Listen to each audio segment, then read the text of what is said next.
I welcome you all for the Computational Fluid Dynamics course problem solving session, and myself Ankara, TA for this course, and the course instructor is Professor Sreenivas Jayanti sir from the Department of Chemical Engineering, IIT Madras, and we are into week 7 for the problem solving session. So these sessions are helpful for you to submit the assignments, and we are in week.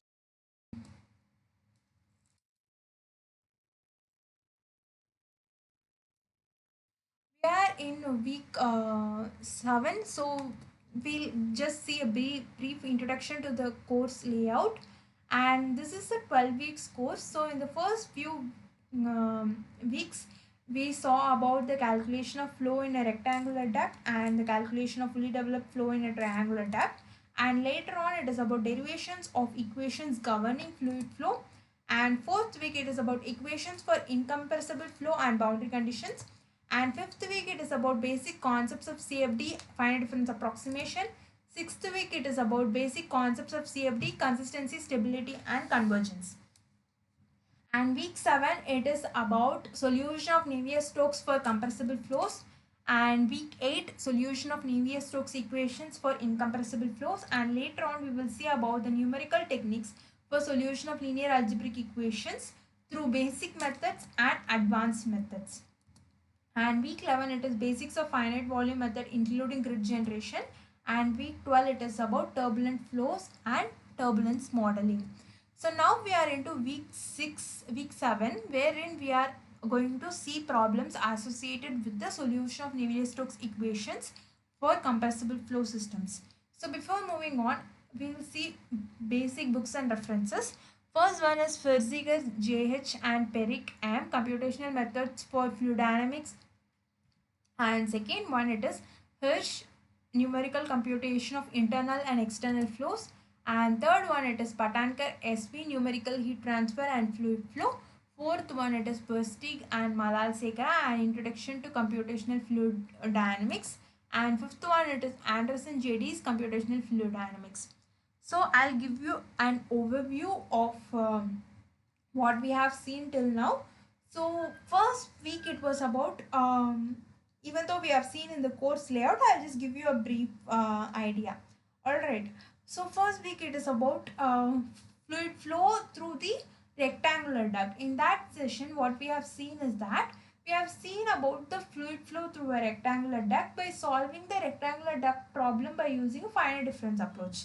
And in the second week, it was fluid flow through a triangular duct, and therein we saw about the finite volume approach.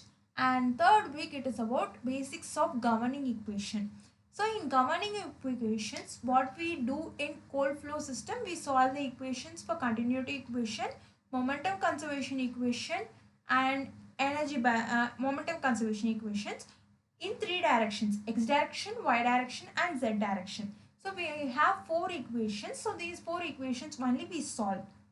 This is the case for cold flow system, wherein no energy exchange or no mass transfer is also taking place by means of any reactions.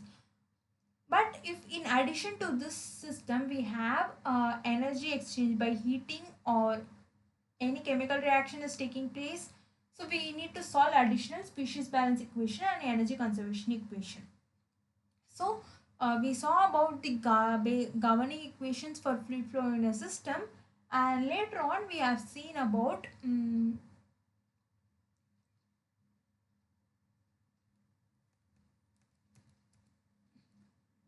equations for incompressible flow and boundary conditions. When we are talking about CFD, what we do is that we solve for the equations in each grid. For that we need to know certain values. Those values we get from the boundary conditions. For example, if we are heating a rod, we know the temperature at one end. That is, what is the temperature to which we are heating. So that is like 300 Kelvin or something. That is one of the boundary conditions. In some cases, we might not know the exact value. Therein we give the gradients. Adiabatic conditions, we know that there is no exchange of mass.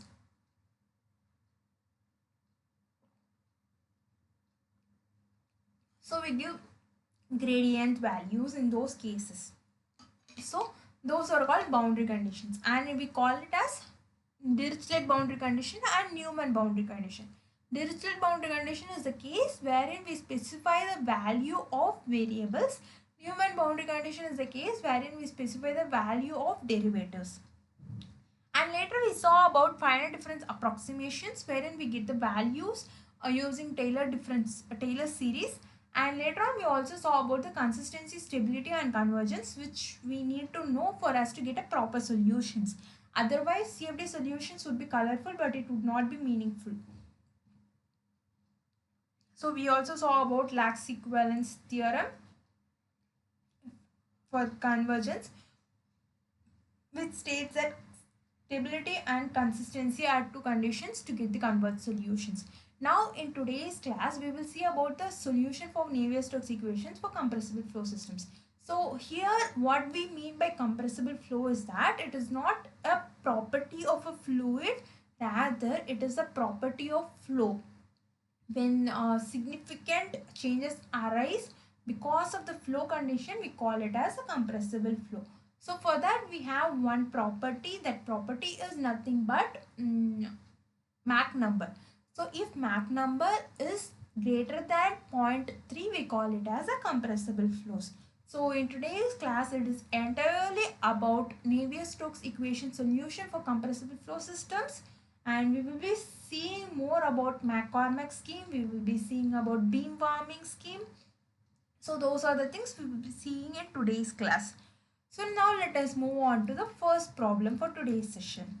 So problem solving session, we are into week 7. If you have any questions, you can stop me in between and ask. First question, which of the following statements is correct about compressible flows? We'll see the options. Any flow involving gas is necessarily compressible flow. Second one, compressible flow equations are coupled but linear. Third one, supersonic flows require either shock capturing or shock fitting methods for solution of governing equations. First one, any flow involving gas is necessarily compressible flows. So that is what we have seen now, that we cannot generalize statements like that, because compressible flow is a system property, flow property, which is categorized by means of Mach number, not by the fluid property, that is gas or liquid. So here it is false. First statement is therefore false. Second statement, compressible flow equations are coupled but linear. This statement is also false, because compressible flow equations are coupled equations, that is true, but these equations are non-linear system of equations, so it is false. Third statement, supersonic flows require either shock capturing or shock fitting methods for solution of governing equations. This is true statement. Supersonic flows require either shock capturing or shock fitting methods for solution of governing equations. So when it is supersonic flows, how do we classify it? We classify it again by using Mach number. Mach number states that if it is greater than 1, it is supersonic flows. If it is less than 1, it is subsonic flows. If it is equal to 1, it is sonic flows. So when it is supersonic flows, what happens is that there arise serious discontinuous properties in the variables like pressure, temperature, velocity, because it is traveling at a such high speed. So in those cases, in order for us to capture properly all the happenings inside the system, we use shock capturing or shock fitting methods to get the solution of the governing equations. We'll see that in more detail in the coming up slides. But for now, the statement is true. 1 and 2 are false. We'll look at the options and identify the correct one. Option A 3, option B 2, option C 1, option D 1 and 3. So the right answer is option A. 3 is the right answer. We'll see the explanation to it. First one, any flow involving gas is necessarily compressible flow. So whether a flow is compressible or incompressible depends on factors like Mach number, which is the ratio of flow velocity to the speed of sound. If Mach number is low, typically below 0.3, the flow is considered incompressible even if the flow involves gas. So I hope it is clear now. Even if the flow is involving gas but it is less than 0.3, we call it as incompressible flows. So first statement is false. Second one, compressible flow equations are coupled but linear. Compressible flow equations, such as the Navier-Stokes equations, are indeed coupled, but they are non-linear due to the convective terms, making the system non-linear rather than linear. So this statement is true. Compressible flow equations, such as the Navier-Stokes equations, are indeed coupled equations. Statement is true, meaning coupled equation part is true, but linear part is false. Because the presence of convective terms like delta u into del dot u, those terms make the system as nonlinear systems. So second part is false. Third one, supersonic flows require either shock capturing or shock fitting methods for solution of governing equations. Supersonic flows which involve Mach number greater than 1 often have shocks or discontinuities that need to be accurately captured in simulations. Shock capturing methods such as finite volume methods or shock fitting methods where shock is explicitly modeled are required to handle these situations. More into it, compressible flow here is not a property of fluid, it is rather of the flow. Continuity equations, we have dou rho by dou t plus dou by dou x of rho u plus dou by dou y of rho v equal to 0. And momentum balance equation in the x direction, we have it as dou by dou t of rho u by plus dou by dou x rho u square plus dou by dou y rho u v equal to minus dou p by dou x plus dou by dou x of 2 mu into dou u by dou x plus dou by dou y of mu into dou u by dou y plus dou v by dou x. Momentum balance equation and y direction, we have dou by dou t of rho v plus dou by dou x of rho u v plus dou by dou y of rho v square equal to minus dou p by dou y plus dou by dou x of mu into dou u by dou y plus dou v by dou x plus dou by dou y of 2 mu into dou v by dou y. Again, since the system is a compressible flow system, we need to solve for the energy conservation equation as well. So, from these systems, looking at it, we can say that it is a coupled equation. That is true because we have pressure as well as velocity varying in these equations. So, it is a coupled equation. But when we look at these terms, that is u into del dot u, convective terms, they create non-linearity in the system. So it is not a linear equation, but it is a non-linear equation even for the compressible flow systems. So second statement is false. Now coming to the last statement, that is supersonic flow requires shock capturing or shock fitting methods. We have it in terms of local Mach number, that is m. It is local Mach number at an arbitrary point in the flow field. For subsonic flows, we have m less than 1, and for supersonic flows, we have m greater than 1. Sonic flows, we have m equal to 1. In CFD, shock capturing methods are used for computing inviscid flows with shock waves. Shock waves are formed when a pressure front moves at a high speed, supersonic speeds, and pushes on the surrounding air, thereby making the computation of such flows an extremely difficult task because they result in sharp discontinuous change in the flow variables like pressure, temperature, density and velocity across the shock. So shock fitting consists in locating and tracking the motion of discontinuities which are treated as boundaries between regions in which a smooth solution to the governing partial differential equations exist. So I hope now it is clear. Now we will go to the next question, that is question 2.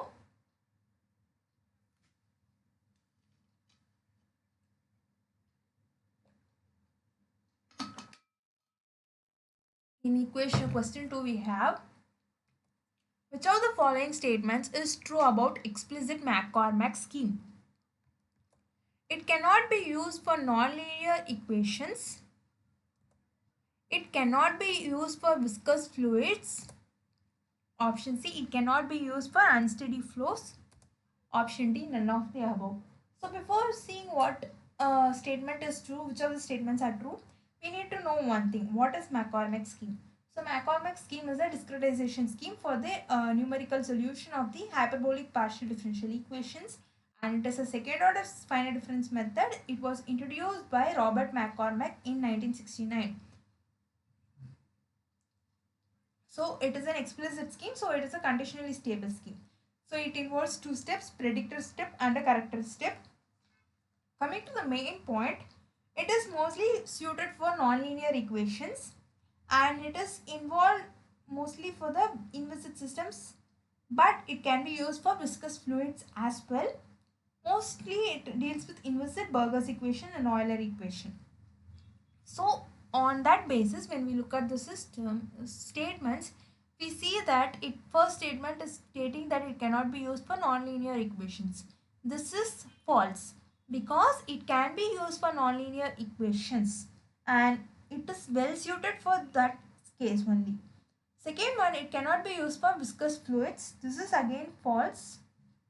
Mostly it is preferred for non-viscous fluids, but it can be used for viscous fluids as well. Third one, it cannot be used for unsteady flows. Again, it is false because it can be used for unsteady flows. Now, coming back, we have option as none of the above because all three statements are false. So, answer is none of the above. We'll see more detail that in computational fluid dynamics, the McCormack method is a widely used discretization scheme for the numerical solution of hyperbolic partial differential equations. This second order finite difference method was introduced by Robert W. McCormack in 1969. This McCormack method is well suited for nonlinear equations like inviscid Burger's equation, Euler equations, etc. For nonlinear equations, this procedure provides the best results. So all statements are false. Answer is none of the above. Now we will see question 3.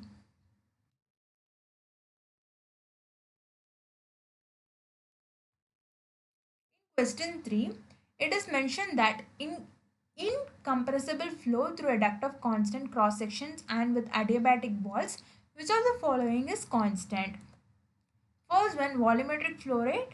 Second one, mass flow rate. Third one, pressure gradient. Fourth one, enthalpy.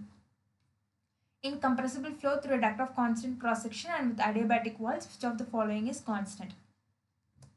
First one, it is option A 1, option B 2, option C 1 and 3, option D 2 and 4.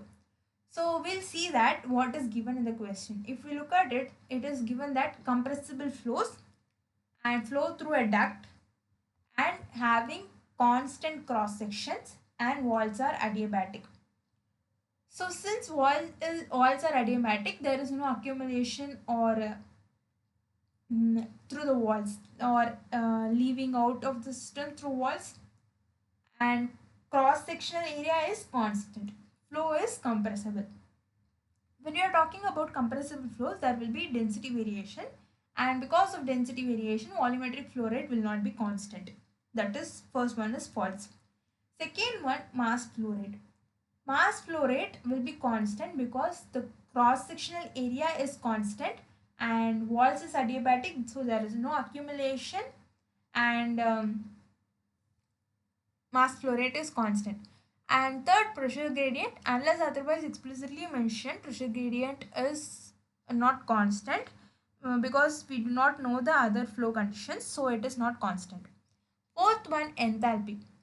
Because we are dealing with the compressible flow systems, there will be energy variation, so enthalpy is not constant. The answer is second statement alone is constant, which is given from option B. Therefore, option B is the right answer. The density of a compressible fluid changes with both position and time. Mass flow rate is constant because there is no accumulation occurring. The volumetric flow rate and velocity of the fluid also changes with position. Therefore, pressure gradient and enthalpy is also not constant. Now we will go to next question, that is question 4.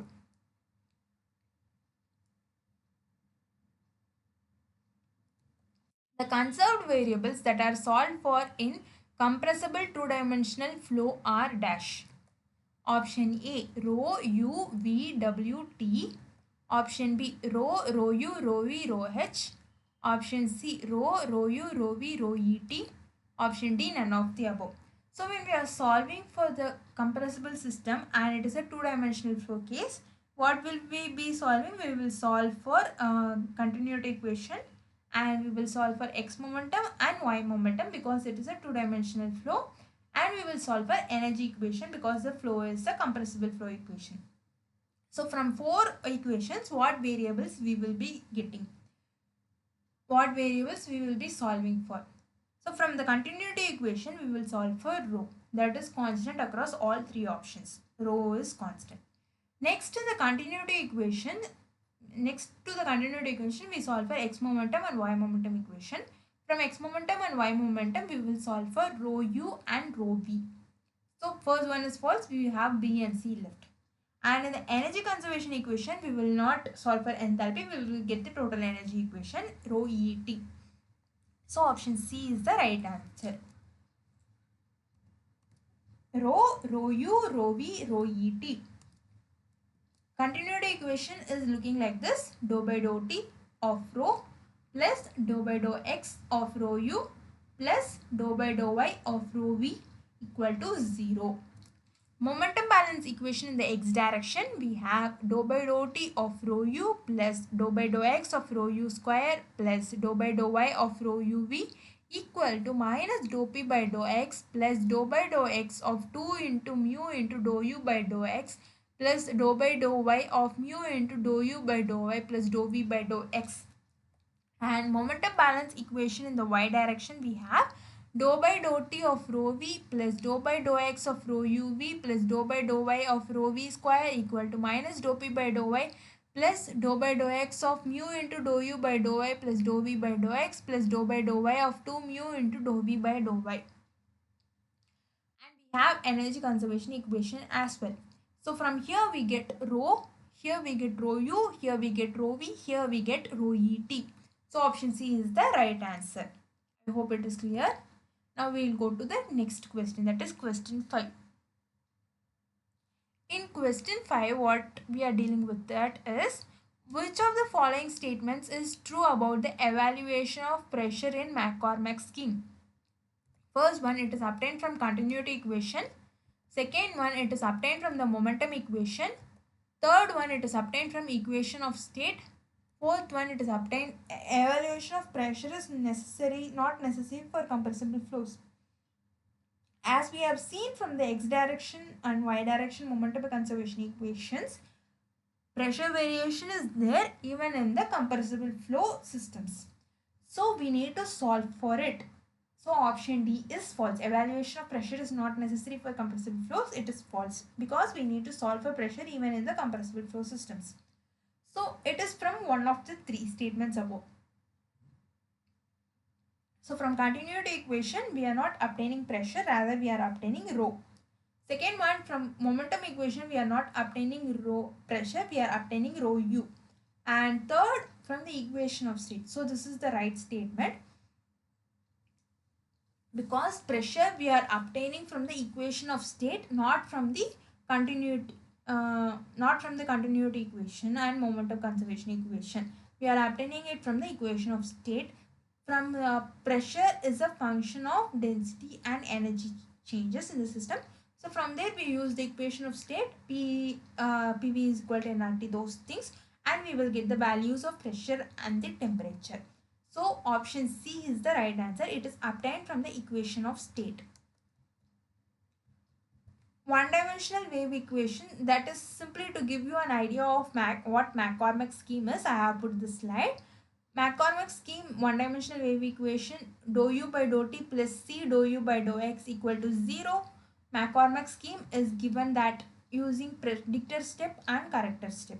So in predictor step, what we will be getting is ui at n plus 1th time step equal to ui at n minus c into delta t by delta x into ui plus 1 at nth time step minus ui at nth time step. And corrector step, we have ui at n plus 1 equal to half of ui plus at n plus 1 plus ui at n. So we are taking it an average between ui at n plus 1th time step obtained from the predictor step and ui at nth time step value minus c into delta t by delta x into ui at n plus 1th time step minus ui minus 1 at n plus 1th time step from the predictor steps. So from these we will get the values. This is the McCormack scheme. So ideally from the continuity equation we will solve for rho. From momentum conservation equation, we will solve for rho u from y rho u and rho v, and from energy equation we will solve for rho ut, and from these we can evaluate the value of pressure and temperature, which is a function of rho and e. PV equal to nRT, so rho, those things come into picture and we will get PV equal to nRT. So we will solve for that. That is what is asked in the question 5. So pressure, we are obtaining it from the equation of state, not from equation of continuity or momentum balance equation. So that is question 5 for you. Now we will go to question 6. In question 6, what happens is that which of the following statements is false about compressible flows? Which of the following statements is false about compressible flows? First one, they do not obey Navier-Stokes equation. Second one, they involve significant density changes. Option A, 1 only. Option B, 2 only. Option C, 1 and 2. Option D, neither 1 nor 2. So we are asked to identify the wrong statement. Read the question carefully. Which of the following statements is false about compressible flows? First one, they do not obey Navier-Stokes equation.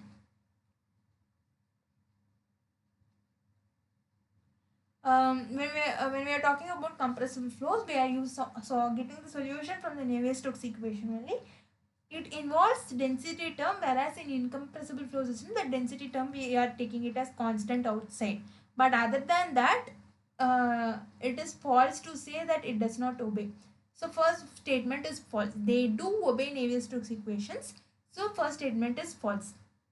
Second one, they involve significant density changes. This is true statement, because when we are talking about compressible flows, one main factor associated with that is density variation is there, and significant density variations are there. So second statement is true statement. Only because significant density variation is there, we are not taking the rho term from the Navier-Stokes equation outside. So one is false, 2 is true. So option A, 1 only, is the right answer. I hope you are clear now.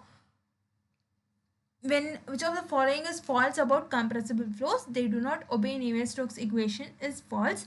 They involve significant density changes. This is true. So option A, 1 only, is the right answer. Now we will go to next question, that is question 7. In question 7, what is being asked? Which of the following can be considered as compressible flows? Which of the following can be considered as compressible flows? Option A. Option 1. Racing car traveling at a top speed of 380 km per hour. Second one, a passenger traveling at a bus speed of 100 km per hour. I'll give you the options. Option A, 1 only. Option B, 2 only. Option C, 1 and 2. Option D, neither 1 nor 2. Which of the following can be considered as a compressible flows?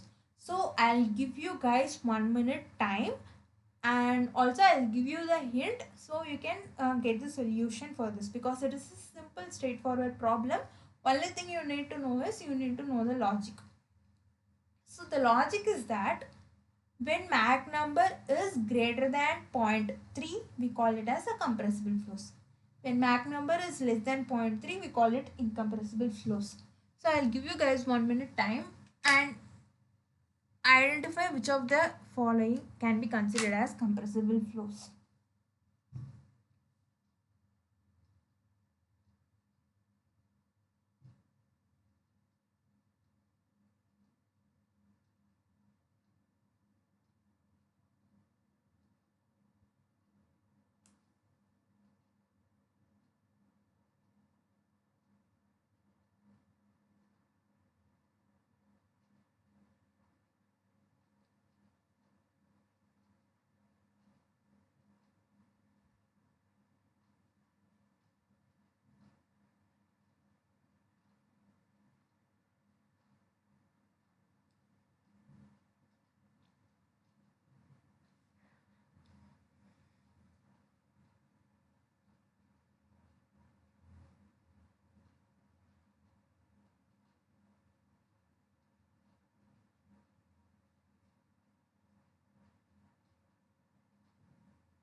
Alright, I'll give you the answer myself. Answer is option A, 1 only is the right answer, because Mach number is given by the definition U by C, where U is the velocity of this particular fluid, and I mean velocity divided by the speed of sound in that medium. So speed of sound is around 1200 km per hour, that is 343 meter per second. So when we are talking about 10 km per hour, it comes around 1200. I am not saying the exact value, but if it is 1200, when we take it 380, it is roughly 1 by 3 times. So it is compressible flows. Whereas it is less than 1 by 3 times, so it is not a compressible flow. So that is the main logic. Answer is option A, 1 only. Now we will solve it actually and we will get the solution. Mach number is given by m equal to u by c, where u is the local flow velocity and c is the speed of sound in the medium, and c is 343 meter per second. Okay, c is the speed of sound in the medium, and for air it is 343 meter per second. If you convert it into kilometer per hour, it comes around 1200 something. And Mach number is u by c. U is the local flow velocity. Okay. Now we need to go for the first case. That is a racing car traveling at a speed of 380 km per hour.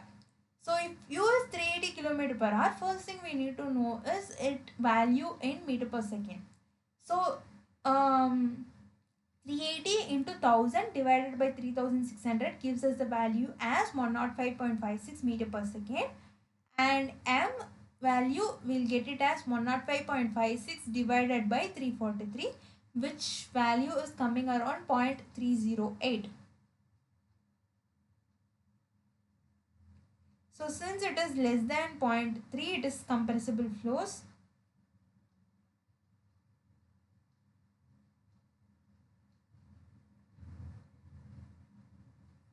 Sorry, since it is greater than 0.3, it is compressible flows.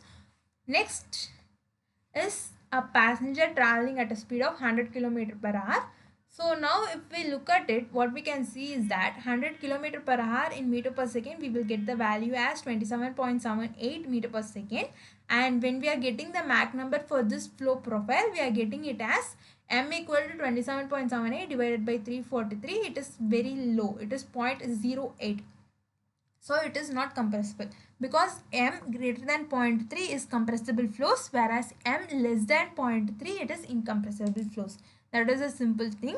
So that is how we categorize the two flow systems. Which of the following can be considered as compressible flows? A racing car traveling at a top speed of 380 km per hour, and passenger traveling at a speed of 100 km per hour. So by looking at the values itself, we can say one is compressible flow, second one is incompressible flows. So answer is option A, 1 only. But to get a more detailed view on this, we are using the Mach number. Mach number m equal to u by c, and u is equal to local flow velocity, and here c is the speed of sound in the medium, and c is 343 meter per second for flow in air, and u is 380 km per hour for the first case, and u equal to 380 into 1000 by 3600 gives us the value of 105.56 meter per second, and Mach number for this particular flow is 105.56 divided by 343, which value comes around 0.308. So since it is greater than 0.3, it is compressible flow. Next is m equal to 100 km per hour. So u is 100 km per hour. So u in meter per second, we are getting it as 27.78 meter per second, and its Mach number value is 27.78 divided by 343, which is 0.08. So it is an incompressible flow system. Flows are treated as being compressible when Mach number is greater than 0.3. So on that basis, this case is compressible, this case is incompressible. I hope you all are clear with this. Now we will go to next question.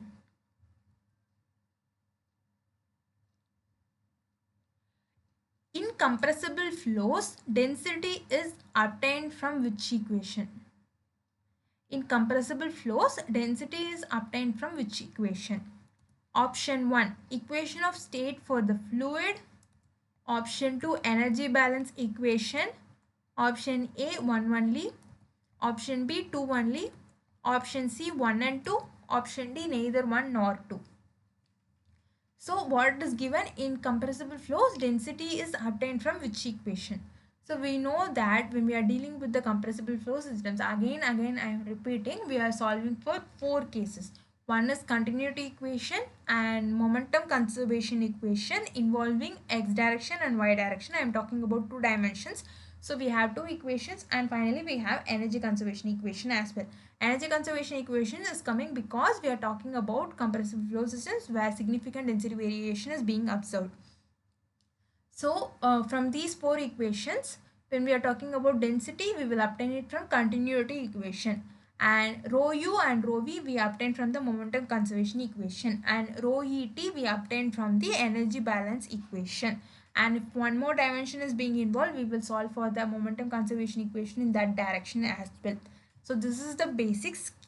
Just keep that in mind very clearly. Now coming to the question, we are asked to identify density is obtained from which equation. So now we know that density is obtained from the continuity equation. So is it given in the options 1 and 2? No, it is not given. What is given? Rather, state of for the fluid and energy balance equation. Equation of state for the fluid, we use that to obtain pressure and temperature. Energy balance equation, we use that to get rho et. So both of them are false. So answer is option D, neither 1 nor 2 is the answer. Option D is the right answer. So like equations we have seen very clearly in the previous cases itself. So I haven't included the equations, but rather rho u, rho v, rho w we obtain from the momentum conservation equation. Rho et we obtain from the energy conservation equation. Rho we obtain from the continuity equation. Pressure and temperature values we obtain from the equation of state. So that is the simple case, and that is what you need to remember. Rest all are easy. So that is the case. Now we are going to question 9. Okay. In question 9, what we have is that let's just look at this question. I'll be back.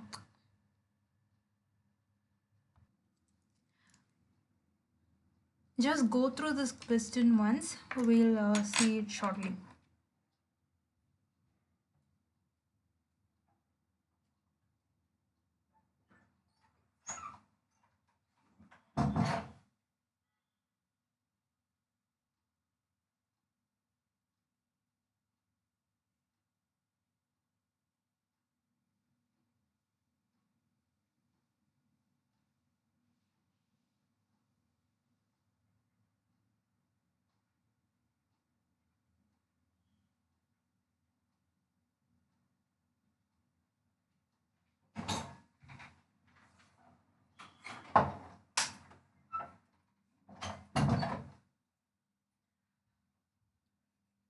Yeah. So the question is about flow through this particular figure. So what are we seeing here? It is figure 7.1. That is okay. Compressible flow through a two-dimensional expansion in a pipe of circular cross-section. So here we are dealing about two-dimensional expansion in a pipe of circular cross-section. So here it is about compressible flow. So it is about compressible flows through a two-dimensional expansion on a pipe of circular cross-section. That is what we are seeing over here. And we'll read the question for us to make it more sense. So consider the steady compressible flow through the diffuser section of a circular pipe shown schematically in figure 7.1. So this is the steady compressible flow through the diffuser section of a circular pipe. And here it is mentioned that the flow is axisymmetric and viscous.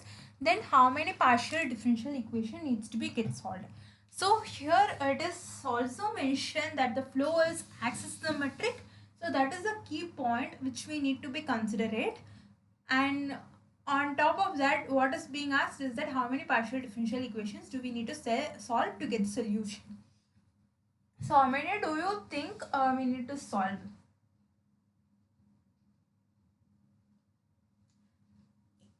ideal case such as this, what will we do? We will see what equations needs to be solved. So continuity equation, momentum conservation equation and energy conservation equation, because the flow is compressible. So here one continuity equation, and practically when reading the question at start, what we feel, it is a three-dimensional circular cross-sectional pipe. So it is three momentum conservation equations and one energy conservation equations. So on the whole we have five, but what we need to be considerate here is that the flow is axis symmetric, meaning that it is symmetric across the axis, so that we can reduce one dimension and it will become two dimensions. So we have one continuity equation, two momentum conservation equation and one energy conservation equation. So how many have we got? We got four equations we need to solve, four partial differential equations. We look at the options once. Option A 2, option B 3, option C 4, option D 5. So we should not confuse ourselves with 5. Instead, the answer to this problem is 4, because the question mentions about axisymmetric flow. We need to reduce one dimension. So on the whole, momentum conservation equation becomes 2 from 3, and one continuity equation and one energy conservation equation. So we have 4 equations. So answer is option C, that is 4. I hope it is clear. If you have any questions, you can ask now.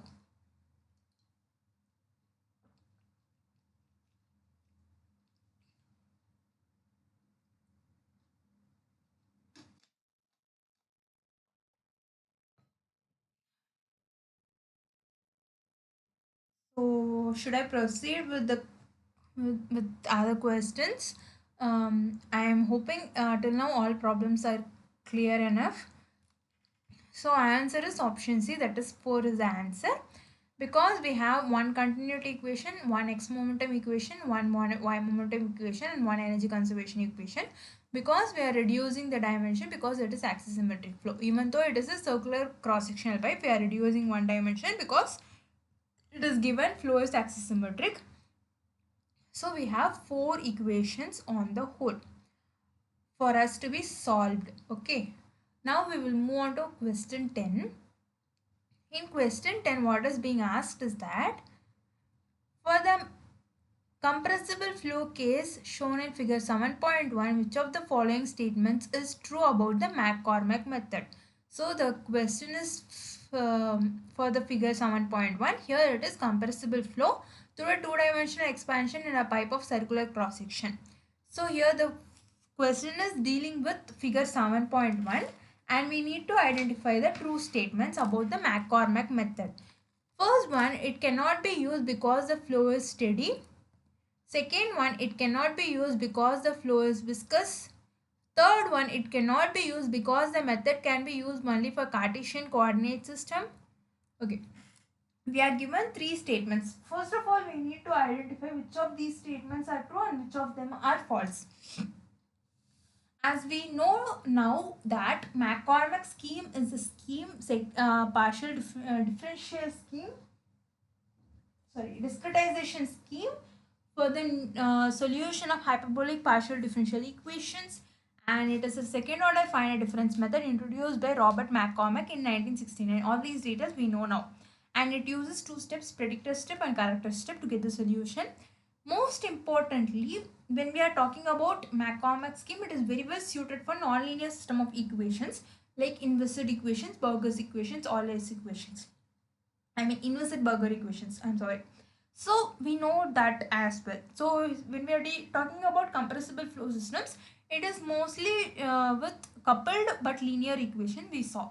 So we can use McCormack scheme for that case shown in figure 7.1. Now, which of the statements is true? Also, we talk about McCormack scheme is that it is mostly preferred for non-viscous system, but it can be used for viscous system as well, and it can be used for steady or unsteady system as well. So, first statement is false. It cannot be used because the flow is steady, false. It can be used because flow is steady or unsteady, it can be used.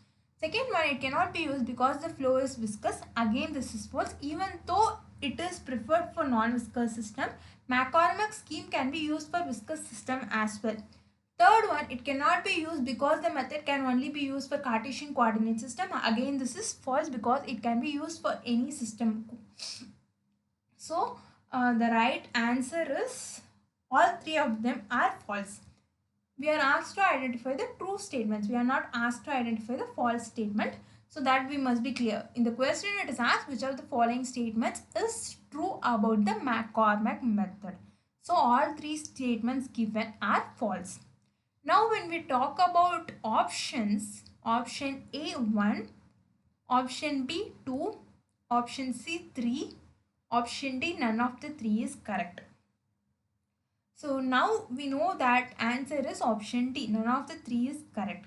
Because for the flow compressible flow case shown in figure 7.1, all three statements are false.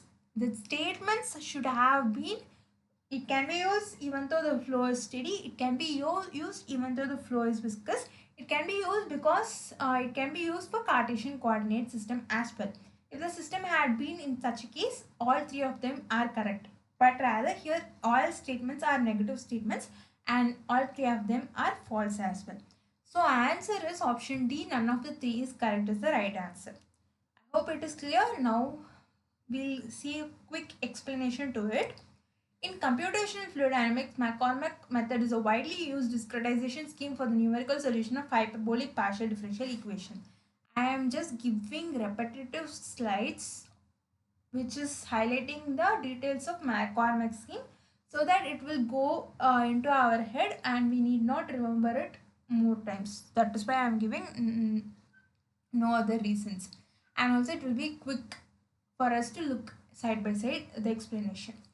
Alright, because the same slide was repeated for previous McCormack question as well, which I know, but for you to identify and helpful when we are dealing with side by side answers, that is the reason I gave the slide again. Okay, now it is this second order finite difference method was introduced by Robert W. McCormack in 1969. One more thing, I might pronounce this name wrong. If it is wrong pronunciation, just forgive me. I am not very sure of it. Third one, the McCormack method is well suited for nonlinear equations, in Weissenberger's equation, Euler equations, etc. For nonlinear equations, procedure provides the best results. For linear equations, McCormack scheme is equivalent to Lax-Wendorf method. What else can we add in this?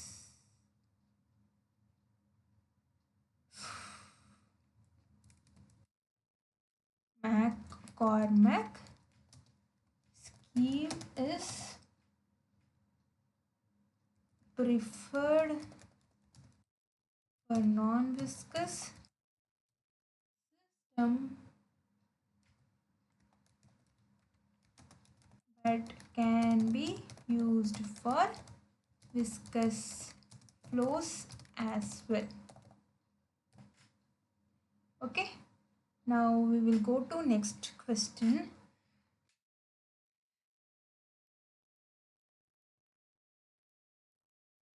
That is question 11.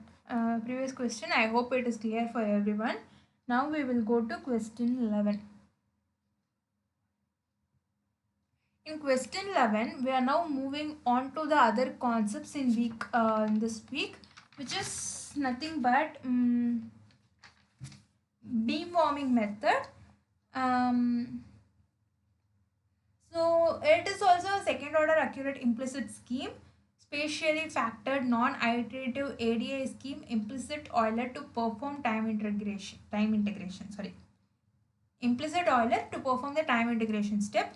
And the advantages is that stability and it is independent of time step is the advantage for beam warming method. So beam warming method, I repeat, it is like a stability and it is independent of time step. and it is a second order accurate implicit scheme and spatially factored non-iterative ADA scheme, alternative direction implicit Euler to perform the time integration step. Alright, now we'll see the question first. The advantage of beam warming method over McCormack method is or R dash. The advantage of beam warming method over McCormack method is R dash. Option A, it is applicable for coupled equation. Option B, it is applicable for viscous fluids. Option C, it accounts for nonlinear effects. Option D, larger time steps can be used. So when I talk about advantage of beam warming method, I mentioned that it is independent of time step. So when we are comparing beam warming method and McCormack method, what we should know is how time step is used in McCormack method. Since McCormack method is an explicit method and beam warming method is an implicit method, in McCormack method it is a conditionally stable system. Conditionally stable meaning we need to have a check on time step size and step size, that is a mesh size. Whereas in implicit method those things are not there, and so it is independent of time steps. We can use a comparatively larger time step than the implicit McCormack scheme. And coming to the other points, the first statement mentions that it is applicable for coupled equations. Beam warming method as well as McCormack method can be applicable for coupled equations because Navier-Stokes equations is a coupled system of equations. We use both of them. We can use both of them. So it is not an advantage of beam warming method over the McCormack method. That is false. Second, it is applicable for viscous fluids. Again, both of them can be used for viscous fluids because McCormack scheme, as we have seen, can be used for viscous fluids even though it is mostly preferred for non-viscous fluid systems. Third one, it accounts for nonlinear effects. Again, both of them are used for nonlinear effects, and McCormack scheme is like preferred used. It gives the best results for nonlinear systems. But fourth one, larger time step can be used. That is the advantage because in beam warming method larger time step can be used, whereas in McCormack method we cannot use a larger time steps. So option D is the right answer. Option D, wherein we cannot use a larger time steps. In beam warming method we can use larger time step, whereas in McCormack scheme we cannot use a larger time step. Whereas nonlinear effects, McCormack gives the best results for the nonlinear system of equations. So those are not the advantage of beam warming method over the McCormack method. So option D is the right answer. I hope it is clear now what beam warming method is. Beam warming method is an implicit method. We should know that. And it is a second order accurate method. It spatially factor non-iterative ADA schemes.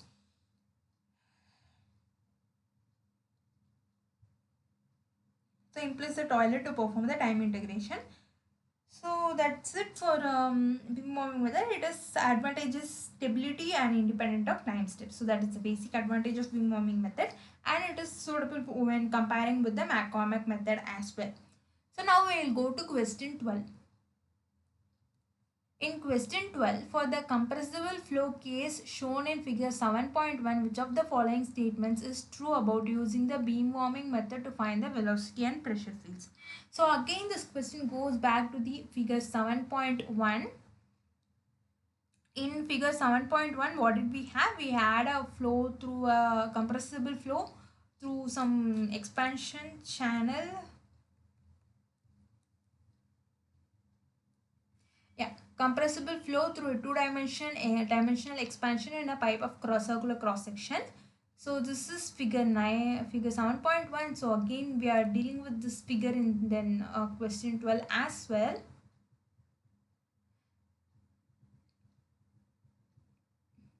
For the compressible flow case shown in figure 7.1, which of the following statements is true about the use of beam warming method to find the velocity and pressure fields? Now what we are doing, we are doing the we are dealing with the beam warming method to find the velocity and the pressure fields for the compressible case shown in 7.1. So we need to identify which of the following statements are true. First one, pressure is obtained by solving a Poisson equation. Second one, although the flow is steady, we solve the unsteady form of the Navier-Stokes equation. Option 3, solution of the energy equation is not required since we require only pressure and velocity. Okay, we need to identify the right statement from the given statements. So,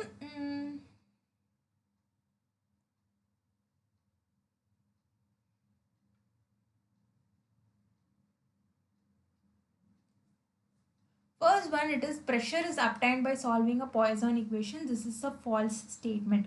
We are not getting the pressure from the Poisson equation. Rather, we are getting the pressure from the equation of state.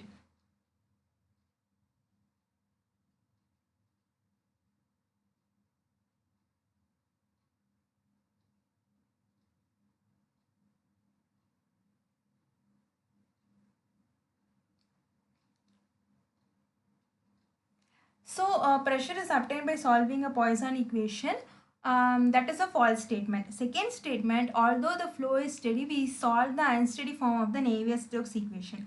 This statement is true because in the question it was mentioned that the flow is a steady state problem, but we solve for the unsteady form of the Navier-Stokes equation. So, second statement is a true statement.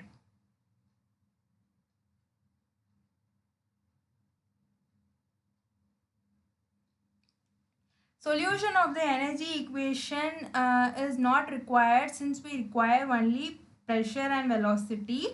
So this statement is again false because we are dealing with the compressible flow system. So we need to solve for the energy equations even though we require pressure and velocity. So that is the three cases. Think about it for a minute. I'll be back.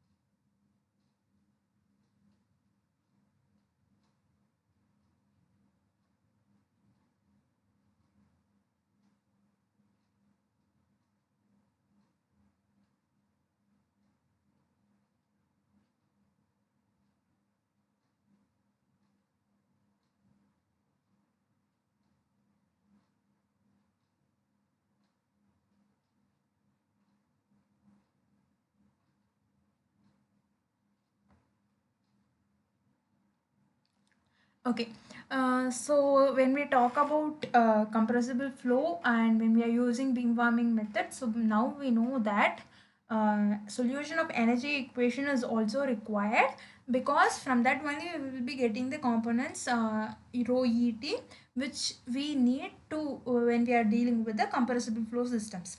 So from that we understand that 1 and 3 statements are basically false and second statement is true. So second statement is true. So now we will look at the options to identify the correct answer. So option A 1, option B 2, option C 3, option D none of the three is correct. For the compressible flow case shown in figure 7.1, which of the following statements is true about using the beam warming method to find the velocity and pressure fields? So we already saw that pressure is obtained by solving a Poisson equation. That is false. Pressure is obtained from the equation of state. Second statement, although the flow is steady, we solve the unsteady form of the Navier-Stokes equation. This is true because even though it is given that the flow is steady, we solve for the unsteady form of the Navier-Stokes equations. And third one, solution of the energy equation is not required because we require only pressure and velocity. This is false because we require the solution of energy equation as well because we are dealing with the compressible flow systems. So answer is option B 2 is the right answer. So now we will look at it why. Beam warming method or beam and warming scheme, beam warming implicit scheme, however we call it, in numerical methods, mathematics, in numerical mathematics, this scheme was introduced in 1978 by Richard Beam and RF warming. So beam and warming scheme or beam warming implicit scheme was introduced in 1978 by Richard M. Beam and RF warming. It is a second order accurate implicit scheme mainly used for solving nonlinear hyperbolic equations. So again, this is used for the nonlinear system of hyperbolic equations. It is not used much nowadays, and it is a second order accurate implicit scheme. And pressure is obtained by solving a Poisson equation. So we are now looking at each statement given. Beam warming scheme is used to solve the Navier-Stokes equation directly, which include the continuity equation, momentum and energy balance equations. Pressure is typically obtained from the continuity and momentum equations rather than solving a separate Poisson equations for pressure.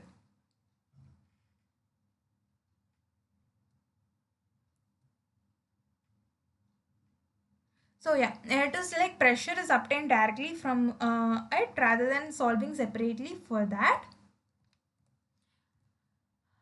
Beam warming scheme is nowadays used to solve the Navier-Stokes equation directly, which include the continuity equation, momentum and energy conservation equation. Pressure is typically obtained from the continuity and momentum equations rather than solving a separate Poisson equation for pressure.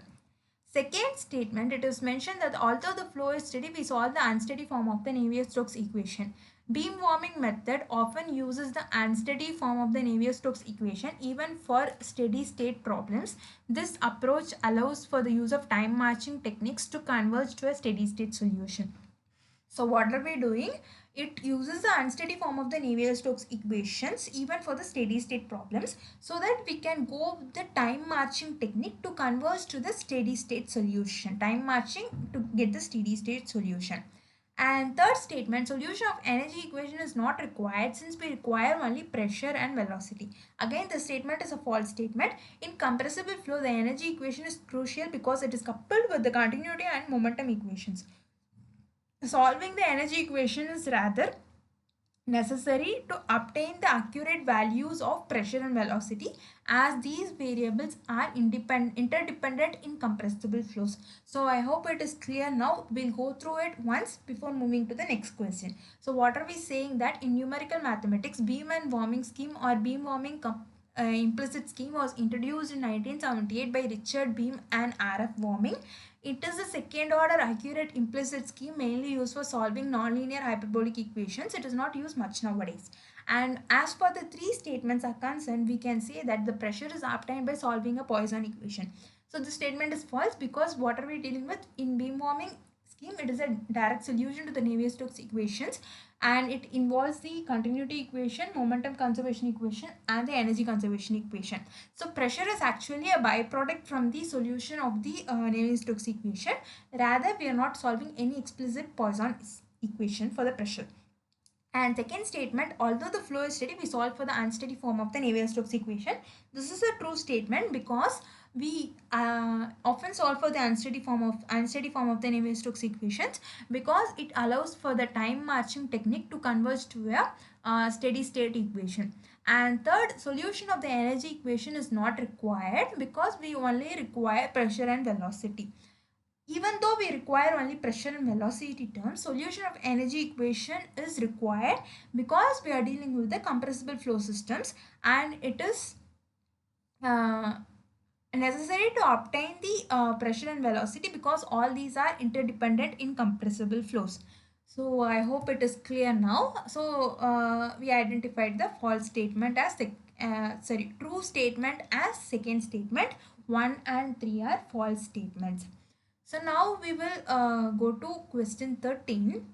In question 13, what is given is that which of the following statements is true about McCormack scheme. So now we are coming back to McCormack scheme again. In that it is asked which of the following statements is true about the McCormack scheme. So first one, it is conditionally stable, and second one, it cannot be used for unsteady flows, and third one, it can be used only for linear equations, and last, it is not applicable for viscous flows. So by now we are very much familiar with the McCormack scheme and what it means. That McCormack scheme is an explicit scheme, so it is a conditionally stable scheme, and it is used for the unsteady flow systems, and it is used for non-linear system of equations, and it is mostly preferable for non-viscous fluid systems, but it can be used for viscous fluid systems as well. So this is the concept for McCormack scheme, so which you should be keeping it in mind. Now we will look at the statements one by one and identified the wrong statement. Before that, I'll give you guys a 1 minute time. You just identify a wrong answer. So identify the correct answer for this particular question. I'll come back and discuss the solution.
So yeah, coming back,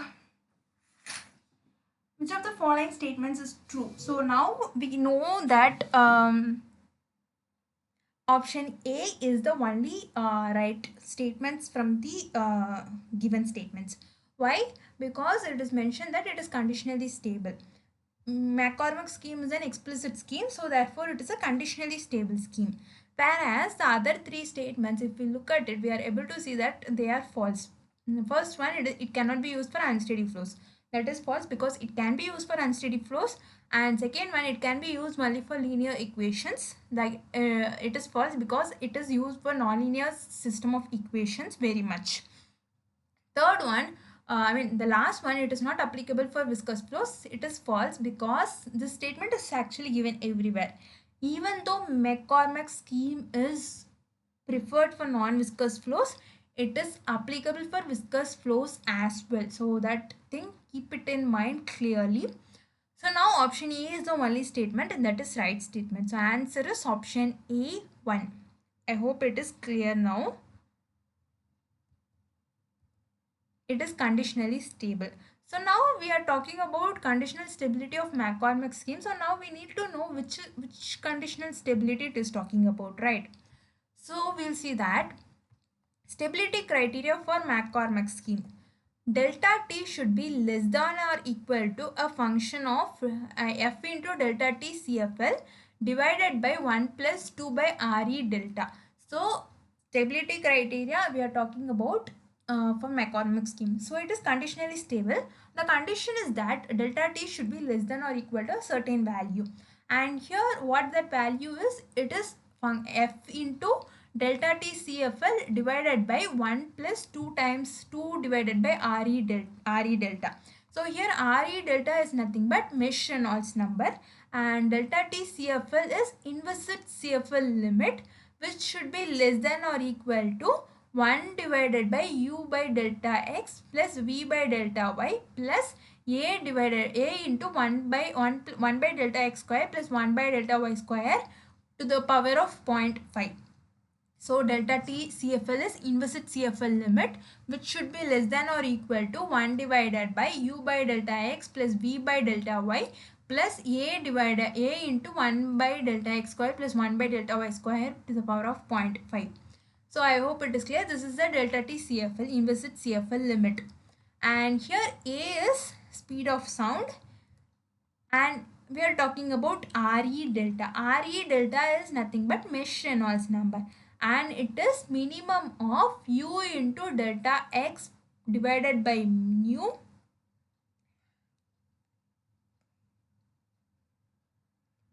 So mu by rho is nu. So rho by mu, that is what we are giving. U into delta x by nu plus v into delta y by nu. So it is mesh Reynolds number. So I hope it is clear. So when we talk about the stability criteria for McCormick scheme, it is that delta T is less than or equal to F into delta T CFL divided by 1 plus 2 by mesh Reynolds number. So delta T CFL is the implicit CFL limit, and it is less than or equal to 1 by U into 1 by u divided by delta x plus v divided by delta y plus a into 1 plus 1 by delta x square plus 1 by delta y square to the power of 0.5.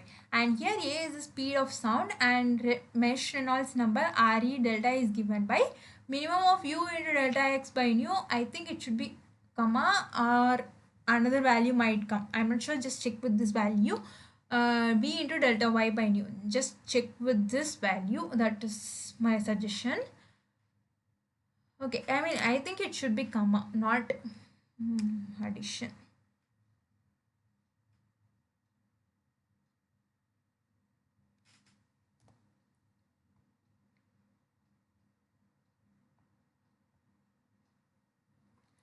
So now, all right.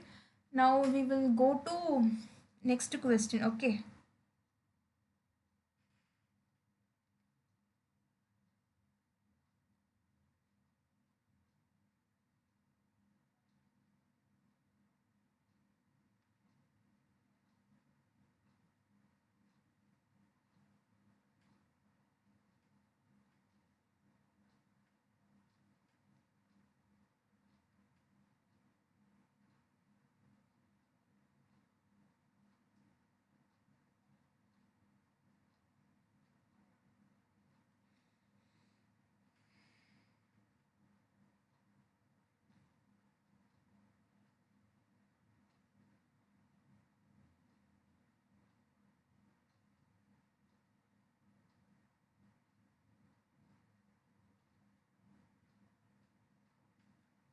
So just check the formula for mesh Reynolds number, but since it is concept oriented, I am not clarifying it. I mean, it can be anything.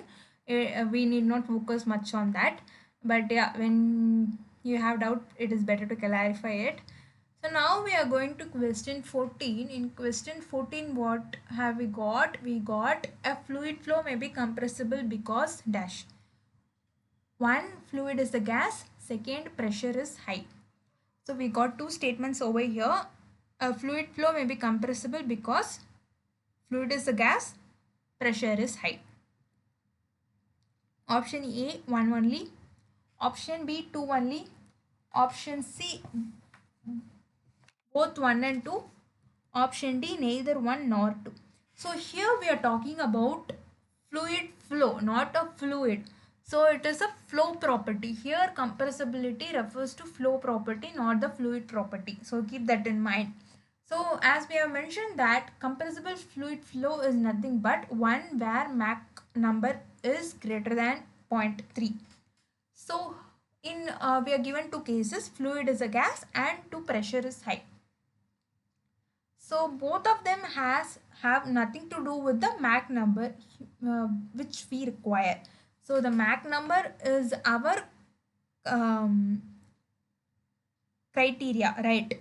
So fluid is a gas, doesn't have anything to do with the Mach number. Similarly, pressure is high, doesn't have anything to do with the Mach number.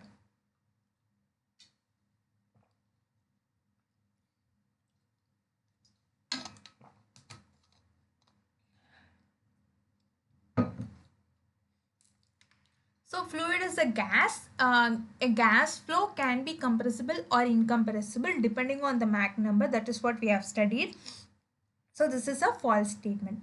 Similarly, pressure is high. We cannot say the fluid flow as compressible because pressure is high. That is again a false statement.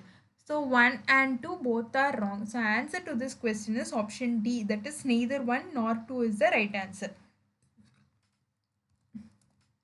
Option D, neither 1 nor 2. Now we will go to next question, that is question 30, sorry, question 15.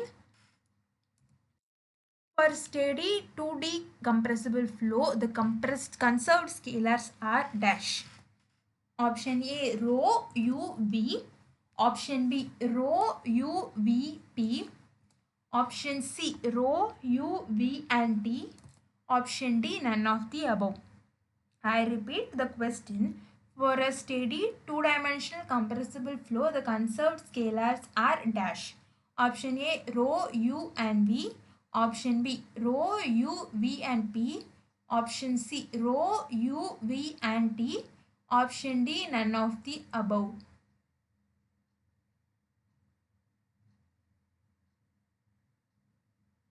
So, are you able to identify the answer? Because we have been talking about it continuously from the start. So, it should be easy to identify the answer. So, what do you guys think is the answer? Is it A or B or C or none of the above? Well, the answer is actually option D. So, can anyone give the answer? Give why? I mentioned the answer as option D, none of the above. So can anyone give why?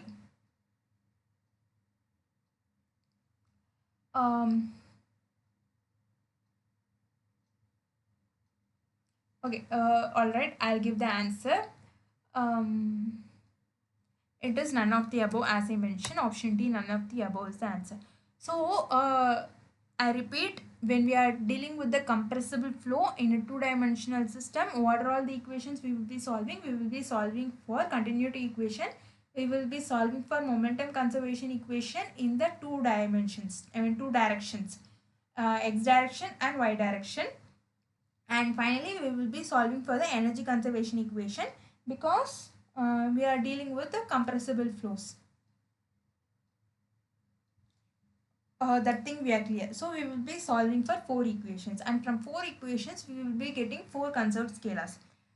So it is from continuity equation we are getting rho, and from x momentum and y momentum we will be getting rho u and rho v, and from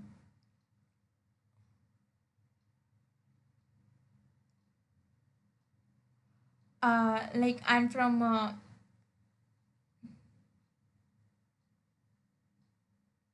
energy equation we will be getting rho et as well. So these are not the conserved variable, these are the conserved variables. All right, now we are talking about conserved scalars. So here it is rho is fine, and p and t we are not actually deriving from that, are not getting from the equation. Rather we are obtaining from the equation energy, sorry, equation of state. PV is equal to nRT. Those equation of state I am talking about. So P and T we are getting from that. So here we cannot actually say that as well. And again U and V are vectors. So answer is actually none of the above is the right answer. For steady two-dimensional compressible flows, the conserved scalars are none of the above.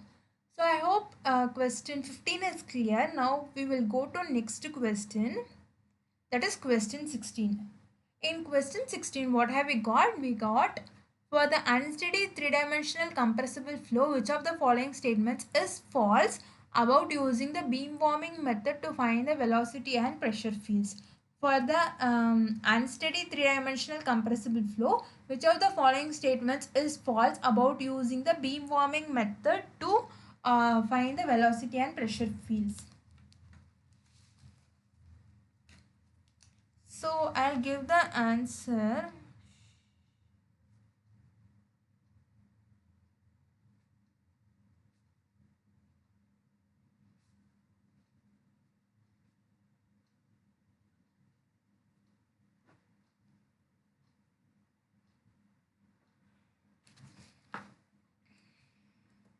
First one, viscous terms needs to be neglected. Second one, solution of the energy equation is not necessary since we need only pressure and velocity.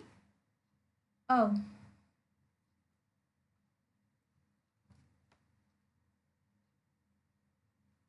okay. So these are the two statements. For the unsteady three-dimensional compressible flow, so from two-dimensional compressible flow, now we have moved on to three-dimensional compressible flow. Which of the following statements is false? I read the question carefully. Which of the following statements is false about using the beam warming method when we want to find the velocity and pressure fields? First statement mentions that viscous term needs to be neglected. In Navier-Stokes equations, we have viscous effects, we have viscous terms. So we cannot neglect the viscous terms. I mean, we need not neglect the viscous terms when we are using beam warming method.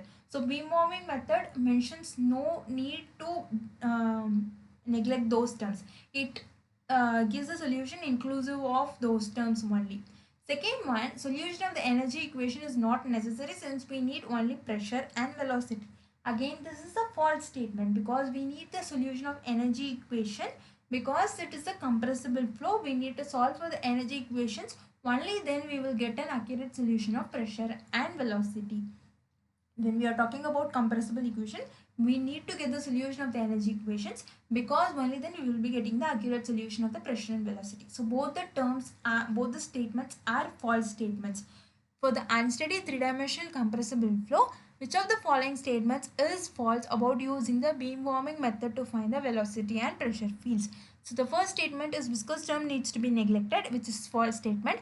And second statement, solution of the energy equation is not necessary since we need only pressure and velocity. So this statement is false as well. So we'll look at the options now. Option A, 1 only. Option B, 2 only. Option C, both 1 and 2. Option D, neither 1 nor 2.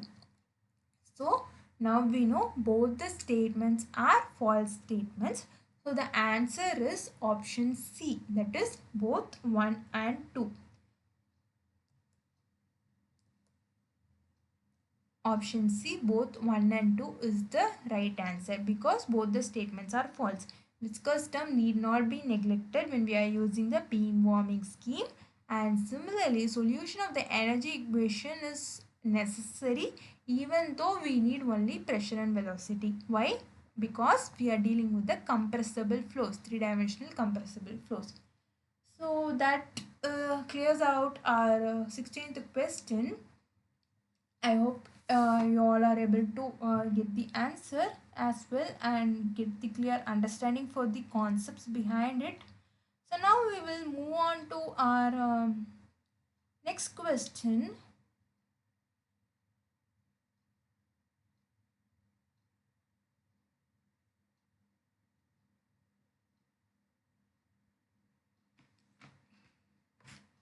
Question 17. Okay. What is question 17? Which of the following statements is false about McCormack scheme? So now the previous question was about beam warming scheme and the present question is about McCormack scheme. So by now we are now able to recollect everything related to McCormack scheme. So what is McCormack scheme? McCormack scheme is an explicit conditionally stable scheme and it is a discretization scheme for the numerical solution of the hyperbolic partial differential equation and it is a second order finite difference method and it was introduced by Robert W. McCormack in 1969 and it does not introduce any diffusive errors whereas it introduces dispersive errors where the gradient is very high. And talking about Diffusive error and dispersive error. Do you guys remember what diffusive error and dispersive errors are? Diffusive error occurs due to the numerical diffusion or dissipation, wherein we were able to see the smudging of the results, and reduction in the amplitude of the waves or oscillations occurs in the diffusive errors. And whereas dispersive error, it is because of the appearance of the spurious oscillations or small wiggles in the solutions. We call it dispersive errors, and it is occurring because different wavelengths propagating at a different speeds. It occurs in the highest order discretization scheme, and diffusive error occurs in the first order discretization scheme. So since our McCormack scheme is the second order discretization scheme, it does not introduce diffusive errors. Rather, when gradient is very high, we are able to see dispersive errors. Alright, now it in addition to that, we know that McCormack scheme uses a predictor step and a corrector step, and it is well suited for nonlinear equations, and it is mostly preferred for inviscid flows, but it can be used for viscous flows as well. And linear McCormack scheme is equivalent to Lax-Weintraub method. So it is used for inviscid Burger's equations, Euler's equations, and similar equations. So now we will look at the statements to identify which of the following are wrong. First statement, it is conditionally stable. Second statement, it is first order accurate. Okay, we have two statements only. When we look at two statements,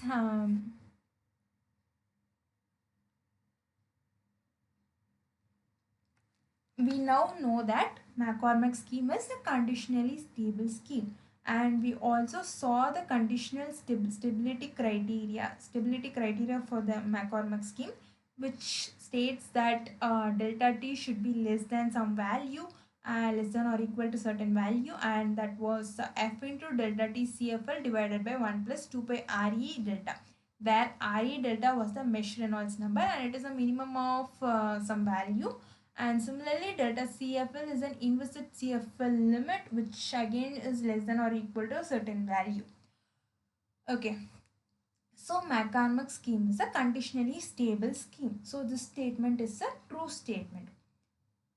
Now coming to second statement, it is saying that it is a first order accurate scheme.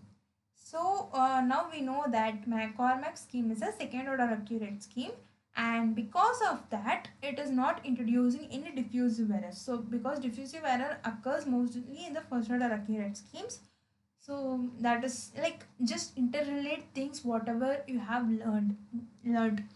Okay, so that is what my suggestion is. But coming back to the question, McCormack scheme is an second order accurate scheme, discretization scheme. So second statement is a false statement, and we know the reason for that also. So we'll look at the options.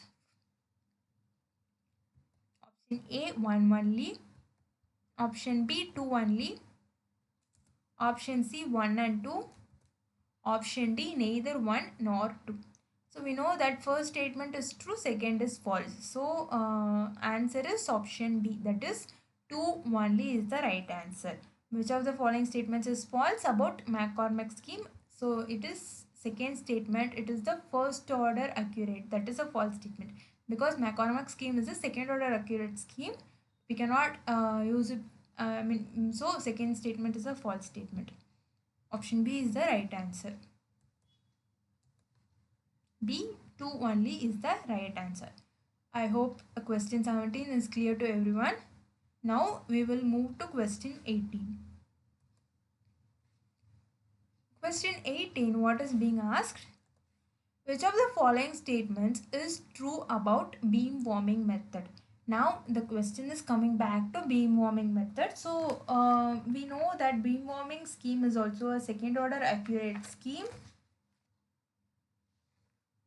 and it has the advantage of having larger time steps, because it is independent of time step, and it is an implicit scheme, second order accurate implicit scheme. Whenever we talk about beam warming scheme, the first thing that comes to our mind is that Beam warming scheme is a second order accurate implicit scheme, and it has the advantage of stability by having independent, it is solution is like it is independent of the time step, so we can have a little bit larger time step than the McCormick scheme. So that we have seen as a one advantage over McCormick scheme also. It is independent of time step, so we can have a little larger time step. And it is a second order accurate implicit scheme, spatially factored non-iterative ADA scheme, and implicit Euler is used to perform the time integration. So now we will see the given statements. These are all the things which we know about beam warming method. So now we will identify the right statement from the given statements. First one, it allows solution by marching forward from grid point to grid point. Second one, it allows solution by marching forward in time from time step to time step. So these are the two statements, I guess. Yeah. So first statement, it allows solution by marching forward from grid point to grid point. So this is basically a false statement because it is not a spatial. It is spatially factored, but it is not marching from grid point to grid point. So it is a false statement. Whereas the second statement, it allows solution by marching forward in time from time step to time step. Again, this is wrong because it is not going from time step to time step actually. Rather, what do we call? In between, we use one time step to put it more effectively. Um, we'll see that statement in the solution, but yeah, both the statements are false statements. So we will look at the options first. Option A 1, option B 2, option C both 1 and 2, option D neither 1 nor 2. So answer is which of the the question it was asked, which of the following statements is true, and both the statements are false. So answer is option D, neither 1 nor 2 is the right answer. Answer is option D, neither 1 nor 2. Why? Because we will see here. First statement, it allows solution by marching forward from grid point to grid point. So beam warming scheme does not involve spatial marching. All grid points are solved simultaneously at each time step.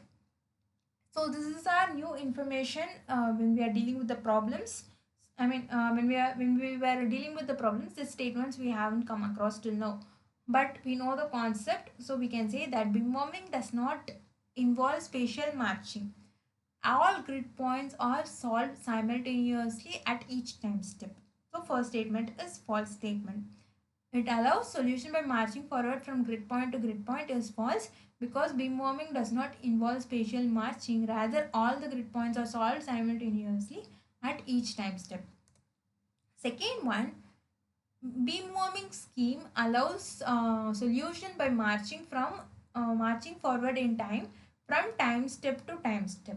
Again, this statement is false because while the method progresses from time to time, progresses forward in time, it requires intermediate evaluation. So this was the word I was looking for. It requires intermediate evaluation within each time step due to its implicit formulation. Therefore, it is not straightforward time marching like in explicit schemes. So I hope it is clear now. We will go back once. Which of the following statements is true? It allows solution by marching forward from grid point to grid point. False, because it is all the solution to all the grid points are solved simultaneously at each time step. So this is false statement. Second statement, it allows solution by marching forward in time from grid time step to time step. Rather, it is not direct marching from time step to time step. It requires intermediate evaluation because of its implicitness. So the statement is false as well. Beam warming scheme does not involve spatial marching. All the grid points are solved simultaneously at each time step. Second, while the method progresses forward in time, it requires intermediate evaluations within each time step due to its implicit formulation. Therefore, it is not straightforward time marching like in explicit schemes. I hope it is clear. It might be a little confusing. It requires intermediate evaluation within each time step due to its implicit formulation. Therefore, it is not straightforward time marching like an explicit scheme. So that clears our concern. Both the statements are now, it is we understood it as false statements. So now question 18 is clear. Now we will go to question 19.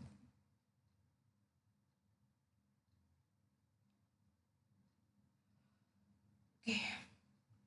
In question 19, again it is about beam warming method. Beam warming method is implicit second order accurate in time and space.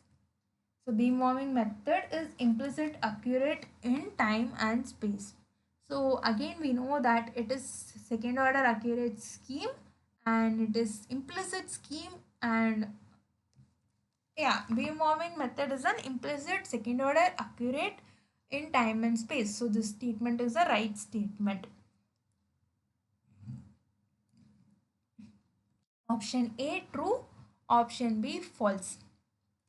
So this is the option A is the right answer because beam warming method is implicit second order accurate in time and space.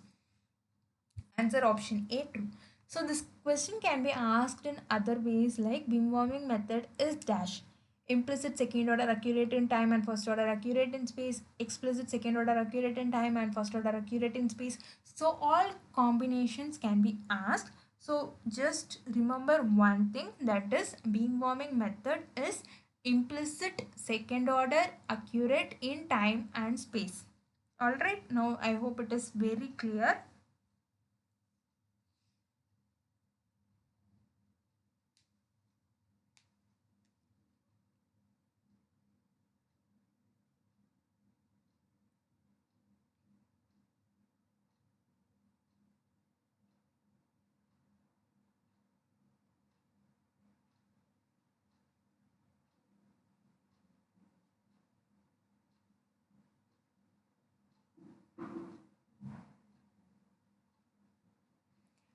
So now I think it is clear. Now we will go to second next question. Beam warming method is the implicit second order accurate in time and space. So it is a true statement. Now we will go to question 20. In question 20, it is asked that which of the following statements is false about coupling in the context of governing equations for fluid flows. So which of the following statements is false about coupling in the context of governing equations for fluid flows. So whenever we talk about Navier-Stokes equations, we always mention it as coupled nonlinear equation. So what does that coupled mean? So coupled nonlinear equation, that coupled just means that we have pressure and velocity variables in the equation. So now we need to identify what does coupling mean in context of governing equations, and we need to know that which of them is true and which of them is false specifically, because in the question it is clearly stating that which of the following statements is false. Now we have two statements. First one, the same variable appears in more than one equation. Second one, multiple variable appears in the same equation. Third one, a variable appears in non-linear form in an equation. So read the question carefully. Which of the following statements is false about coupling in the context of context of governing equations for fluid flows? Now we need to identify which of the statements are wrong. What does coupling mean in the context of governing equations for fluid flows? It means that the pressure and velocity, both the terms are appearing in the equation. So it becomes difficult to solve and we need to separate it, or we need to do other tactics to get the solution. So that is the meaning of the coupling in context of fluid flow governing equations. Pressure and velocity term, both of them are appearing in the same equations. Now we will keep that thought in this question and we will solve. First one, same variable appears in more than one equation. So that is not an issue for coupling actually when multiple equations are having the same variable. That is false. Second one, multiple variable appears in the same equation. This is true in context to coupling. Because we have pressure and velocity appearing in the same equation, we call it coupled equation. So second statement is true. Third statement, a variable appears in nonlinear form in an equation. And this is false actually, because it has nothing to do with coupling. It is adding to non-linearity of the equation. That is a separate story, but coupling and non-linearity are not related directly, so that is false as well. So first is false, second is true, third is false again. So I hope it is clear now.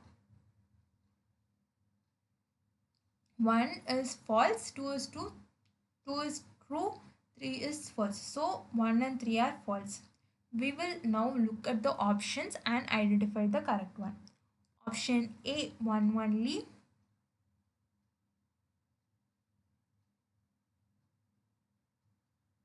Option B, 2 only. Option C, 1 and 2. Option D, 1 and 3. So now we are very much clear with what is the answer. So you yourself can identify the answer, which is 1 and 3 is the right answer, which is given from option D.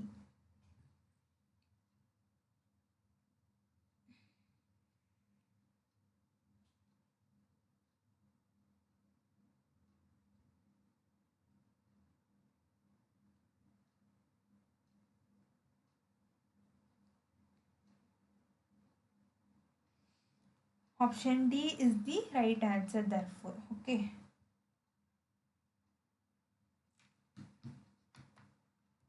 Option D, 1 and 3 is the right answer. Now we will go to last before question. We have 22 questions and this is 21st question.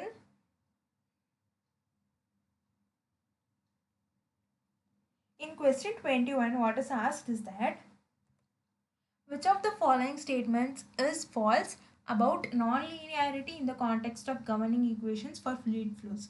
So as I mentioned already, in fluid flow governing equations, where does non-linearity term comes from? Non-linearity in the fluid flow governing equation comes from the convective motion terms, right?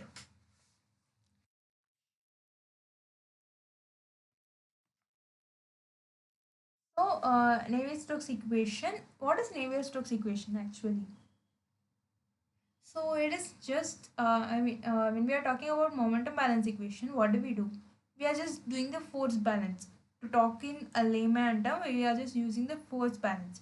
So what that force balance come from? Like it is extension of the Newton's second law of motion. F is equal to ma. Together we are adding the stress in the fluid and a pressure term. Stress in the fluid, actually it is the sum of the diffusing viscous terms, and along with that we are adding a pressure term. So that gives us the Navier-Stokes equation. That is the momentum conservation equation, if I remember correctly. So it is nothing but dou u by dou t plus u dot delta u minus equal to nu into del square u minus delta w plus g. So this G is the external source factor and nu delta square U is the diffusion term, U dot delta U is the convective term, and dou U by dou T is the variation term. So that equation which I mentioned is for the incompressible flow equations. When we are talking about compressible flow equations, density term also comes into the equation. We cannot take out or we cannot remove the equation. Uh, um, we cannot remove the equation factor variable rho. Here in the equation I mentioned diffusion term as nu into del square u. So since we cannot take it out as a common factor, uh, it would be mu del square u and rho g. So those things will be there. Uh, I mean those things. Yeah, I hope I'm able to convey my point. The equation I mentioned is for the incompressible equation, whereas for the compressible equation, fluid flow equation, the rho cannot be taken out common in the left hand side and put it in the denominator in the right hand side. So the diffusion terms would not be nu del square u, rather it would be mu del square u, and the external source term will be rho g, and rho will be looking as it is in the other terms, dou rho u by dou t. So those things will be there when we are talking about the compressible fluid flow equations, because density variation we are able to observe in the compressible fluid flow equations. And when we are talking about this is what momentum conservation equation comes from. So it accounts for the viscosity and the pressure term along with the general force balance equation. When viscous terms is neglected, it becomes Euler's equation. But we are talking about Navier-Stokes equation over here. And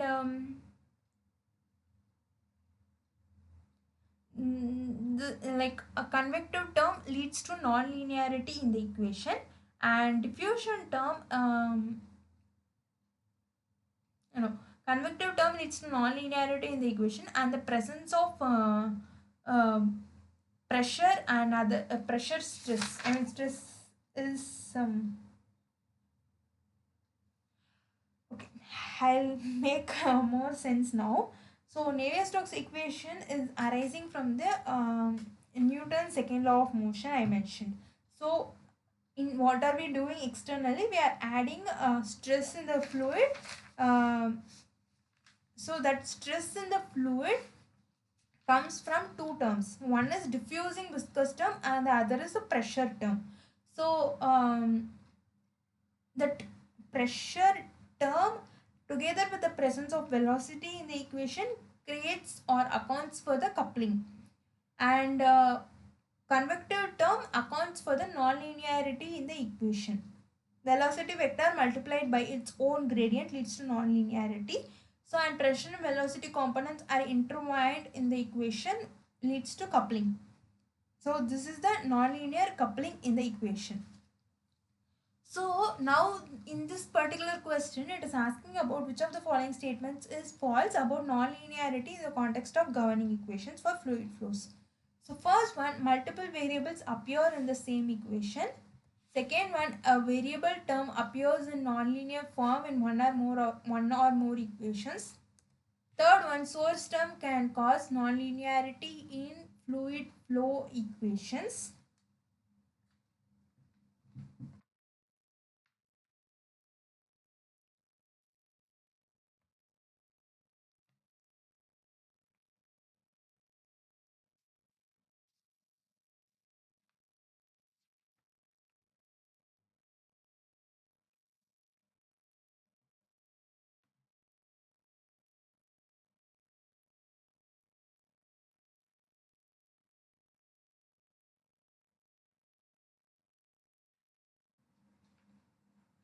So here we are asked to identify the false statements. So first one, multiple variables appear in the same equation. So presence of multiple variables mean that pressure, velocity, those type of multiple variables. So presence of multiple variables in the same equation accounts for coupling, not non-linearity. So first is the false statement. Second one, a variable appears in nonlinear form in one or more equations. This is true. A variable appears in nonlinear form. So here we are talking about velocity. So velocity appears in nonlinear form in one or more equations, x momentum, y momentum, z momentum. So that is true. A variable appears in nonlinear form in one or more equations. So second statement is a true statement. Third statement, a source terms can cause nonlinearity in fluid flow equations. This is again true because nonlinearity can arise from the source terms as well. So 1 is false, 2 and 3 are true statements. Hope it is clear. 1 is false, 2 and 3 are true statements. Now we will check out the right answer from the options. Option A, 1 only. Option B, 2 only. Option C, 1 and 2.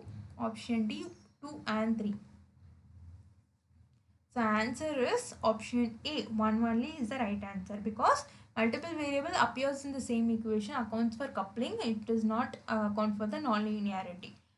So one is the only false statement, whereas 2 and 3 are true statements. A variable appears in nonlinear form in one or more equations. It appears in x momentum, y momentum, z momentum. So it is a true statement. Similarly, source terms can cause nonlinearity in fluid flow equations. Source term can give rise to that nonlinearity.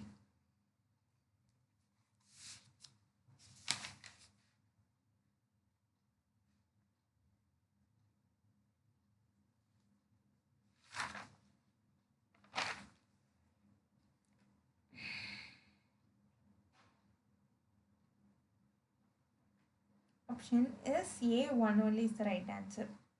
Now we will go to next question. This is the last question for today's session. Solution of nonlinear equations is rendered difficult by which of the following factors? So when we are talking about Navier-Stokes equations, frankly to say, it is very difficult to get exact solution. Uh, Actually, there is a mathematical institute. I'm not exactly sure, but in 2000 it announced a Millennium Prize actually. I'll just search and let you know the institute name. But they announced some 7 problems for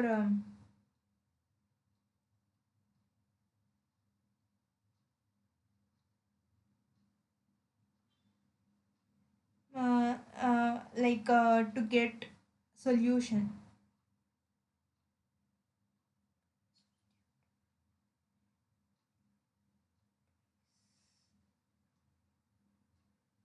Millennium Math Problem. Millennium Prize problems. So it is announced by Clay Mathematical Institute. So they announced 7 Millennium Math problems, each with 1 million price, price of 1 million US dollar price. Okay. So 7 Millennium problems they announced at the start of 2000. For so when you are able to give the solution for that or give some proof of existence of something accurate thing, you should either prove it true or prove it false, whatever, but you should be able to give a perfect proof. You will be awarded with the 1 million US dollar prize. So in that actually 7 problems was announced, only one is solved till date, so rest all are being done. So in that 7 problems, one problem is actually Navier-Stokes existence and smoothness problem. So what it means is that mathematically this Navier-Stokes equation is a very interesting problem. So that problem statement is Navier-Stokes existence and smoothness problem. So there is no proof of smooth solutions to exist in 3D, and also are they infinitely differentiable at all points in the domain? So these questions that still need to be answered when we are talking about the Navier-Stokes equations. So there is no proof of smooth solution to exist in the 3 dimensions, and also are they infinitely differentiable at all points inside the domain? So these are like questions that are not answered till now. So it is like posed by the Clay Mathematical Institute, that Navier-Stokes existence and smoothness problem. So interesting, right, in mathematical sense as well. So now coming back to the question, it is solution of nonlinear equation is rendered difficult by which of the following factors? So we need to identify it. First one, they need iterative solution. Second one, solution may depend on initial guess. And okay, we have only two statements. Why are we saying that nonlinear equation solution is difficult by which of the following factors? First one, they need iterative solutions. That is true. We need iterative solutions to get the solution for the nonlinear equations. Like we use various methods, right? What is that called? Newton-Raphson technique. Similar techniques, right? We use for getting the nonlinear equation solution.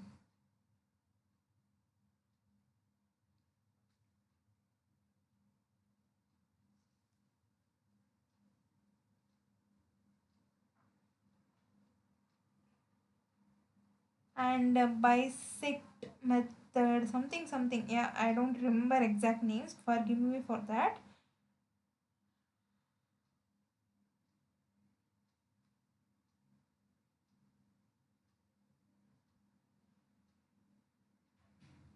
Yeah, by substitution method, elimination method.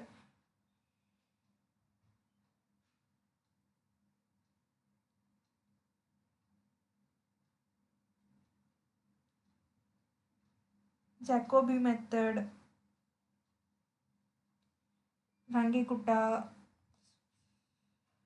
yeah, something like that, right? I'm not very exactly remembering the names, but still, when we are dealing with the nonlinear solutions, wherein we have two variables, variables appearing in the nonlinear fashion, it becomes difficult to solve. That's why we are saying Navier-Stokes equation is difficult to solve, where we have convective term with velocity vector multiplied by its own gradient, and it is difficult to get the solutions.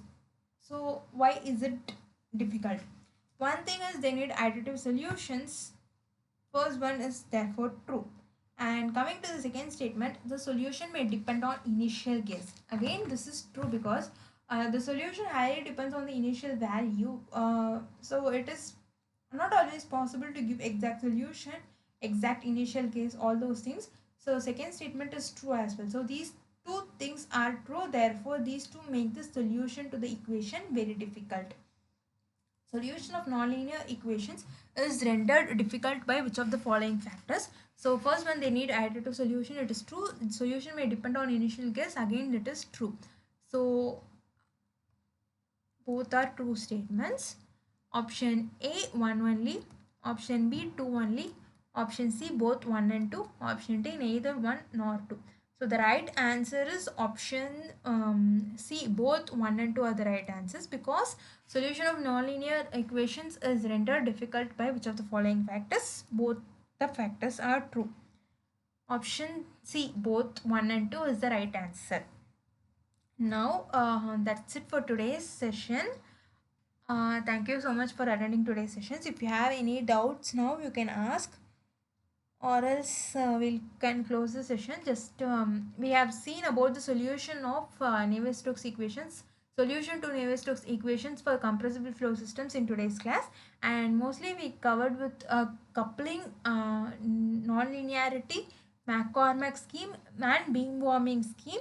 So these are the major topics based on which we solve the problems, mostly theoretical problems, and one problem based on compressible fluid flow. What do we mean by compressible flow? How it is classified? It is classified based on the Mach number. When Mach number is greater than 0.3, we call the flow as compressible flows. And based on that, we solve one problem as well. So that's it for today's class. If you have any doubts, you can ask me, or we can close the session and we can meet again next week at the same time, 3 to 5 p.m. So let me know if you have any questions.